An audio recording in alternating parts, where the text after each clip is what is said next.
Yep, made that mistake. Oh! I had it in his mouth. No.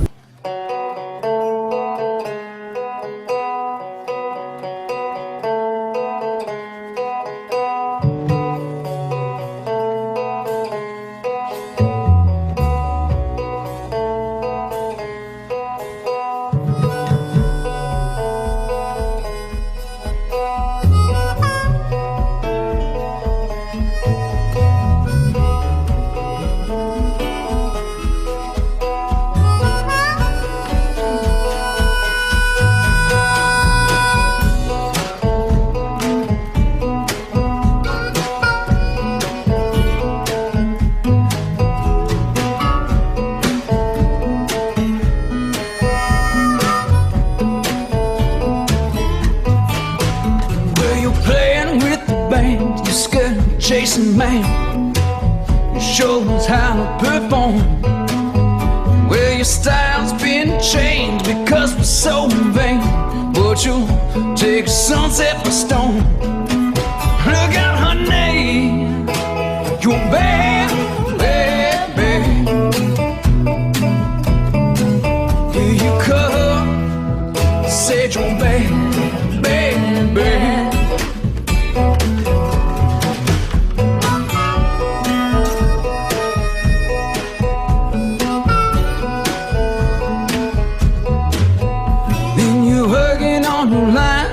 Sing for a time, you're the hottest ticket in town. Well, your shorts, new moves, cause baby, you're smooth, you're above us. Well, get those live fizz zipped-in clips, strap down those rods, and stow away those tackle bags because we are going fishing. Hello, everybody. Welcome to the Bass Wranglers podcast. I hope this episode finds you with 5 for 25 in your live well. I'm your host, Keith Nicewanger, and today we will be talking to Major League Fishing Bass Pro Tour rookie Ryan Salzman. But first, if you like the content we produce on this channel, please subscribe, ring the notification bell, and leave us a comment. We'd love to hear what you have to say and what you think about our content. By now, I'm sure you know that we are the Western representatives for ducket fishing. Pro-driven rods, reels, and baits. Quality that meets and exceeds all other brands on the market at prices that must be seen to be believed. In fact, in a market that has seen the effects of inflation, ducket reel prices actually went down recently. How come you've never heard of them? You just did. Find out about the ducket lineup of pro-driven products by going to their website, ducketfishing.com. You'll be glad you did. Change. It's inevitable. To improve, you must adapt. The sport is evolving. A paradigm shift is a fundamental change of basic concepts. Don't get left behind. Introducing Paradigm. Paradigm Reels by Ducket Fishing. Pro-driven. Our guest today is fishing his rookie season on Major League Fishing's Bass Pro Tour. He is part of the first rookie class for that league. Remember, when the tour started, the original field was locked in for 3 seasons. He's shown that he belongs as he currently sits in 38th place in the Angler of the Year race and is currently in position to qualify for his first Red Crest tournament. And now he has become the first rookie to win a BPT event, having just won the Stage 5 stop at Watts Bar in Tennessee. Ryan Salzman, welcome to the Bass Wranglers podcast. Thanks for being with us today. Thank you, sir. Thanks for having me. Okay. So now we talked about we wanted to get to your experience on Watts Bar. Have you fished that lake very much? I've never fished Watts Bar ever. I got a lot on Gunnersville and Pickwick and all the other lakes, but I really don't make my way up to the other lakes. I get to Chickamauga a little bit just from tournaments, but I know some people like to lock up to Watts Bar, or they used to back in the day, because it was pretty consistent at catching 17, 18-pound bags. But something happened over the last 3 years where the kind of quality of fish have gone down, and there's something going on with the fish population there at Watts Bar. Well, there certainly are a lot of species in that lake. We saw you catch white bass and stripers and smallmouth and I think some spots, right? Yes, I caught all three species. And probably some. You caught a nice catfish too, didn't you? Or was that Dakota? I caught a couple. Yeah. One of the days. So that who knows what that could be. So now, one of the questions I wanted to ask is: do you guys, when you're not on the water, do you guys get to watch the live broadcast, or are you forbidden from watching the live broadcast? No, we cannot watch the live broadcast at all. Okay, so in that first day when KVD was catching them like crazy, everybody speculates what's going on. KVD is known as a great ledge fisherman. Is that what people thought? Is that what you thought he was doing, maybe? Or did you even think about it? I didn't think he was doing that. Mainly because I had the pleasure of being powerful down next to him that morning. No. Okay. And I was talking to him, and he said, "I can't catch him deep. I'm going shallow. I got to go shallow." And when he started lighting the score tracker up, I knew he was shallow somewhere. Okay, well, that was the speculation that a lot of people were going to think, because I mean, he was catching them right off the bank, and it was the speculation was that a lot of people are this is going to mess with people's minds because he is getting them, and everybody knows what he did last year on the ledges and so on. So there was a lot of shallow water fishing going on in those first couple of rounds. Is that where you found your fish? No. I found my fish at the high side of the dam. And if anyone followed the entirety of the tournament, I spent all 4 of the days at that dam. I left one time during the first day, and it was for a few hours, and I ran brush and I caught fish, but it just didn't feel right. And I made a split-second decision to run back to the dam right at the end of the day and caught another keeper. And I said, I'm just going to stay here. There's plenty of fish here. In practice, I saw hundreds of bass on the seawall chasing bait. So I knew there was plenty of fish. When did you find that? Did you find that during pre-fish, or did you find that during one of the tournament days? I found it at the first day of practice, actually. So first day of practice, I put in up the river. I wanted to go check Fort Loudon Dam, and I just like fishing dams on the Tennessee River. So I wanted to see if if a bite was going on up there. The water clarity for me wasn't right up there, so I didn't make it up there. And then I turned around and I put in closer to the other dam, and I kind of scanned my way down there, and with that being on the checklist. And then once I got to the dam, it was about, 2:30, 3 o'clock in the afternoon, and there were so many like 1-inch bait fish just getting sucked across the face of the dam, and they were schooling on them. I mean, I could just sit there and watch them, and there were hundreds of bass, and I was like, you could win right here if you can figure out how to catch them, because when they stop schooling, they're still there. You just have to figure out how to catch them. So I found it on day 1, and I basically did everything I can to find a place that was better than that. Scanning, in my mind, if I was going to catch them, I was going to catch them, deep. But you keep saying ledges. That lake really isn't like ledges like you would think of traditional TVA. It's not. It's like rocky points. There's a few islands out there, but it's more. Every school of fish I found was either on a rocky point, like a saddle and a point, or on brush. And so it was basically a brush tournament, a shallow water brim eater tournament versus the dam. Okay, now, and it's important, the dam you were fishing was at the southern end of the lake. Is that correct? It was. Okay. It was I call it the high side of the dam. The high side. Right. Makes sense. It makes sense.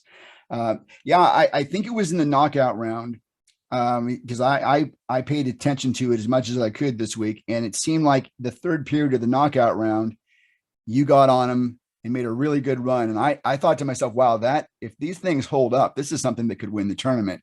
You obviously saw that much earlier in the week. Yeah. So, those fish were always there throughout each day of competition. The reason that it lit up the third day was TVA. So the first 2 days of competition, they didn't pull current, hardly any comparatively to what they were doing in practice. So in practice, they were running about 40,000. And they actually had to be running these certain generators for this that take place too. So on the third day, they ran the right generators and the right amount of current. And it was just awesome. It was so much fun. And then on the final day, they started running those generators a little earlier. It was about noon, and I got on a good run there and was able to catch Wheeler and then get ahead of him by a bass. And then lo and behold, what did TVA do? They switched the generators, and they quit doing it. And if you watch, you could probably visibly see me get a little flustered because I was like, oh, I got to make an adjustment, you know? And so I went back to pitching my drop shot, just grinding it out, because I knew with my drop shot, I would get a keeper bite every 30 minutes to 45 minutes. And then sometimes it would flurry. When you get one, you get like 2 in a row. And I was able to get one more 2-pound bite with that. I did not realize that. What I did realize on that last day is that the wind began to blow really hard on that dam. And I was wondering whether you thought that was helpful or not helpful. It actually was helping them eat my bait a little better. But when they switched the turbines, it totally changed. Wow. That's fascinating. So that championship day starts, and, I think anytime, I know you guys hear this all the time, but anytime Jacob Wheeler is anywhere, he's a threat. And he comes out that championship day and just starts hitting home runs. And take us through that final day. Give us some of the thoughts that went through your mind and all the way to the end. Because that's when it went. It went all the way to the end. It did. How I like to fish tournaments is you don't ever want to think about the final outcome while you're fishing, because you're not going to be fishing. You're just going to be focused on the outcome. And the only thing I was focused on was having fun and catching my next bass, because that's what I can control. So I started out the day just like I always did. And there's a couple places I would get bit right off the bat. I caught a scoreable literally like my second throw with the drop shot. And then something else that I would do every morning, there would be these piles of trash in front of the dam wall. So I would fish this open spots. And then after that was over, I would take about 15 minutes and I would use my boat, my trolling motor. Then I would push all the debris out and let that current suck it to the wall, like the corner of the wall, so it could clear the face of the dam out. Because when they start sucking the generators, the loose debris floats to where they're sucking in, but it also sucks horizontally across the face of the dam. So if you could get that debris to come out off the wall a little bit, it will suck horizontally into the corner. So I would take about 15 minutes, then clear it out, and then that would clear the face of the dam for the whole day for me to fish it. It's really funny that you mentioned that, because Marty Stone referred to you as a dam rat when you were doing that. They had, I think, a drone camera on you, and you were doing that. And that's just a guy that really knows how to fish dams. Yeah, I think that is a term of endearment. I am a dam rat. I referred to myself as a dam rat several times during the week. I've spent a lot of times below dams on the high side of dams, and I'm very comfortable there. And I was just a little rat down there moving around wood. And of course, the format of the event, they've really done a great job of making it fan friendly. We're riveted to our computer screens, and you guys are riveted to Score Tracker. Those last few moments, you had like, I think, 2 non-scorables in the last 10 minutes, I think, something like that. Yeah. See, I was catching like a lot of fish. Yeah. And several would just be ounces under it. Yeah. I mean, I'm telling you, there were just so many fish there. It was pretty awesome. It was the best spot on the lake, hands down. There's Absolutely. no doubt in my mind. Yeah. But yeah, so I caught that 2-pounder. And so when I hooked it, I wasn't sure how big it was, because like I said, I was catching, I didn't get too excited when I would hook one, because I didn't know if it was a scoreable or not, but I would play it like it was. And then it jumped and I was like, oh God, that's it. That's the fish. And, took my time, got my hand on them, and I just felt this warmth come over me, and I was just so happy and excited. And I was like, I could do it, because I was just kind of thinking about the time that Wheeler was going in between fish catches as the day went on. He was catching them, went on a long spell, caught one scoreable to get ahead of me, but it took him like 2 hours. I was like, he only has 20 minutes left. I said, there is a good chance he doesn't catch another bass just by the probabilities. And on the knockout round, when they were pulling the same amount of current, kind of same conditions, no one really caught him the third period at all. I think I was the only one catching him. So my confidence was decently high, but at the same time, it's Jacob Wheeler. It's right. not, I mean, out of anybody, he's closed a lot of giant tournaments. Yes. So, and he knows how to do it. So, I'm just thankful it was my time. I was so happy. So you've had 5 events now on the Bass Pro Tour to kind of acclimate to this format. What are your thoughts? That's a good phrase, acclimate. So I have had to acclimate, Pretty quickly, actually. Yeah. Because it changes your decision making for how your strategy goes into the tournament. And I don't know, I probably would have fished the dam, but I don't know that I would have fished the dam the whole time if I was in a 5-fish tournament. Right. Now my best event up until this one was Lake Fork. However, Lake Fork was kind of a grind, but it's Lake Fork. So if you got bit, it was a big one. So that was kind of like my normal format. Smith Lake, you just catching a lot of numbers. And Ozarks, I kind of got burned by making a bad decision. It was a good and bad decision. I basically targeted bigger fish the entire time with a big swim bait. And day 1, it worked out. I had 4 fish for 17.5 pounds with 2 6-pounders. However, day 2, I zeroed because they either broke off or I didn't get on the boat. But I had too few opportunities. So I was like, not again. I said, we're going to catch as many fish as we can from here on out and just let it shake out. So I kind of I had to put that mentality kind of in the back part of my brain to stop targeting the bigger fish. I love it. I love catching big fish. Yeah, I would imagine as a guide and the other kinds of fishing that you do, you're kind of programmed to do that. It's just an interesting format that causes you to think. I mean, in this event, catching as many 1.5 pound bass you could catch is really probably the key to winning, huh? Oh, it definitely was. But, it doesn't sound, it's not as easy as it sounds. And we make the minimum. So like we go and evaluate the tournament directors and everyone, they go and evaluate the lake and they pick a weight that is kind of challenging. So right. Back in the day, Watts Bar, like 3 years ago, Watts Bar, it would have been a 2-pound minimum. But right now, because the lake's going through a cycle, 1.5 wasn't that easy. And you kind of saw that in the results. Like we weren't just lighting it up with 50 pounds. I mean, I think the biggest weight was 40 pounds one day from someone, but yeah. Well, there were 15-inch fish that were measuring under 1 pound and 08, right? Correct. Yeah. We all had several like that. Yeah. That's tough. Score tracker, fan or not? Love it. Yeah. I love it because I know where I stand. Yeah. All day. And you can make decisions based off of that. So you did not return to the Tackle Warehouse Pro Circuit this season. You have fished some Toyota Series events. Besides winning at Watts Bar, what's new for Ryan Salzman? Oh, I've just been trying to dial this in on the Bass Pro Tour. And it was like dangling some cherries at me on the pro circuit. Because you had Pickwick, you had Gunnersville, you had Rayburn, had been there twice already. You going back to St. Lawrence, which I had a great tournament, almost made a top 10 there.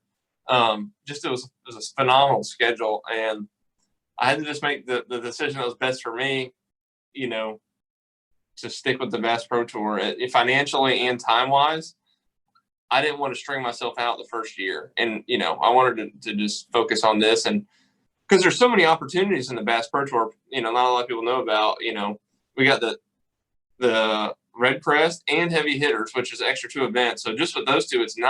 But you also have this, used to be the Cups. Now we're switching to the Team Series, which is so cool. I don't know if you've seen the pilot episode for that or not. I have to check that. I have not seen that yet, but I knew things were changing, but that looks pretty cool. It's so cool. It's phenomenal.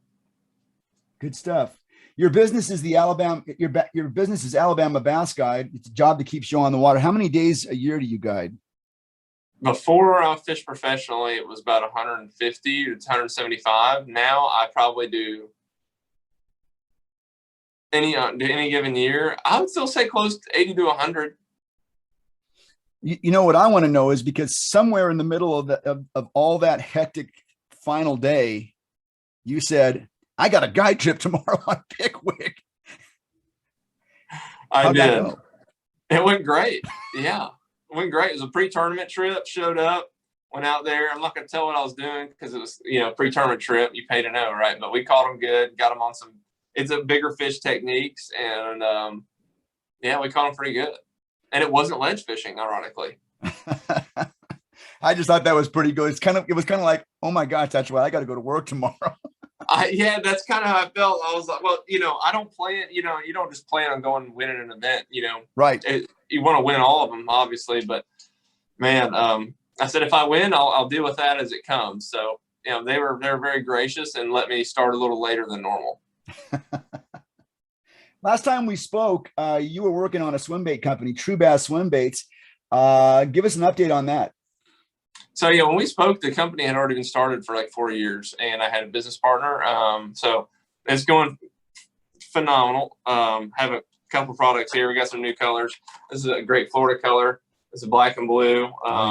But the biggest thing that we have going right now is called the shuttlecock. I saw that. So this is the hottest hair jig in the country, and it has been on the deck of every professional's boat in the Guntersville and Pickwick events. It was invented on the Tennessee River by my close friend David Allen, and he started out hand tying them. And my thing that I love to do with my company is bring my friends in if they have a bait or something like that, and I work with them and design it and fine tune it and make it perfect.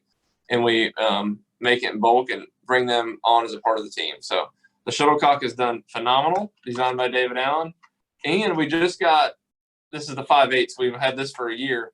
We just got in brand new product. We have a 3/8 and a 7/8 about to be sold. So if you're a fan of this, get ready because they're really awesome. The other sizes. That 3/8 sounds pretty cool. We, out here in the West, we do a lot of deep fishing, and that 3/8 might be right there for us.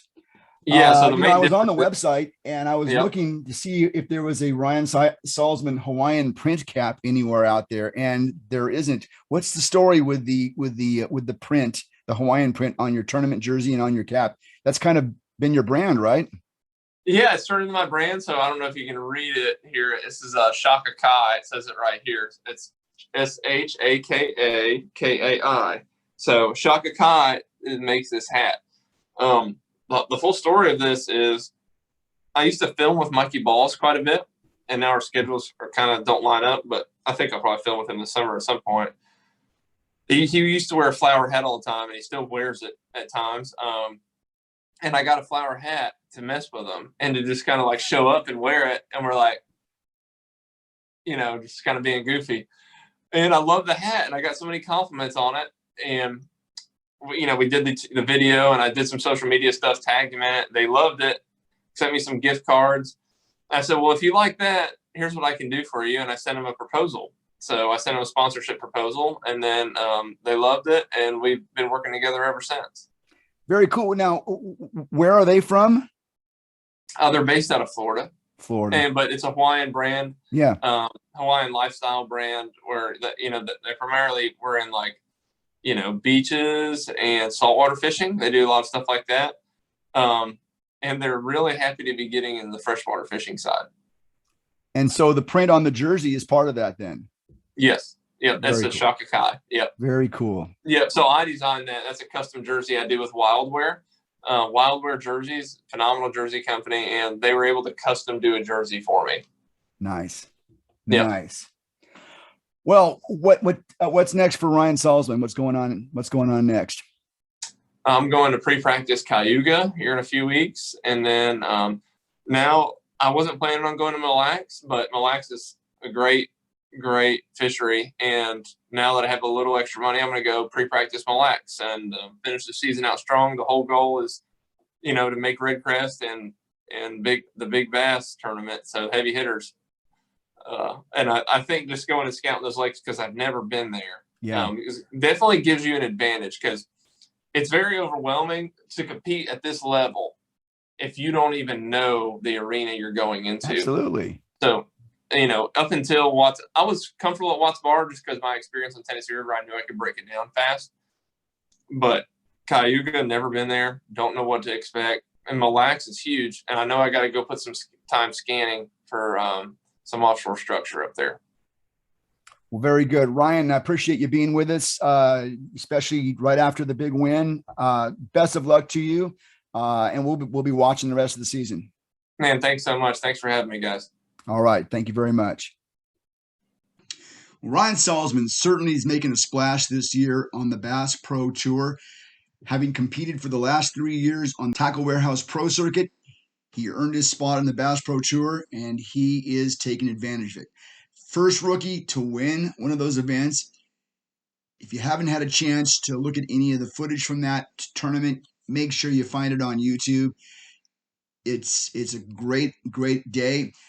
Having Jacob Wheeler breathing down your neck has got to be very uncomfortable, but he hung in there. He found the right fish in the face of that dam at Watts Bar, and what a great win for Salzman. Folks, that's going to do it for us this week. Thanks for coming by and tuning in. Until next time, keep those live vests zipped and clipped. Keep both hands on the wheel. Be safe out there, and we'll talk to you again real soon.